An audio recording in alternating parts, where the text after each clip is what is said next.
السلام علیکم ورحمۃ اللہ وبرکاتہ۔ قارئین و سامعین، مزید ایک ویڈیو لے کر آپ کے سامنے حاضر ہوئے۔ امید کرتے ہیں کہ آپ کو یہ ویڈیو پسند آئے گی۔ عنوان ہے حضرت سیدہ فاطمہ رضی اللہ تعالی عنہا نے پہلی کا چاند بھی نہ دیکھا۔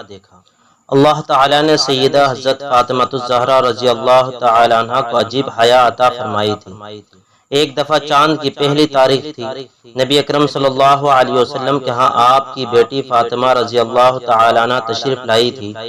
پوچھا، فاطمہ کیا تم نے چاند دیکھا ہے؟ عرض کیا، اے اللہ کے نبی صلی اللہ علیہ وسلم میں نے چاند نہیں دیکھا۔ فرمایا، بیٹی تم نے کیوں نہیں دیکھا؟ وہ خاموش ہو گئی۔ نبی اکرم صلی اللہ علیہ وسلم نے دوبارہ پوچھا، اس کی کیا وجہ تھی؟ سیدہ فاطمہ رضی اللہ تعالی عنہ نے جواب دیا، اے ابا جان، میرے دل میں خیال آیا کہ آج پہلی کا چاند ہے، سب لوگ چاند کی طرف دیکھ رہے ہوں گے، اگر میں بھی دیکھوں گی تو میری نگاہیں اور غیر محرم مردوں کی نگاہیں چاند کے اوپر اکٹھی ہوں گی۔ میں نے اس بات کو شرم و حیا کے خلاف پایا، اس لیے میں نے آج چاند نہیں دیکھا۔ سبحان اللہ، اللہ تعالی ہمیں بھی ایسی بیٹیاں عطا فرمائے جن میں ایسی حیا ہو، اور اللہ تعالی ہمیں بھی ایسی زندگی عطا فرمائے کہ ہماری زندگی سے گناہ نکل جائے۔ جزاکم اللہ خیر و احسن الجزا۔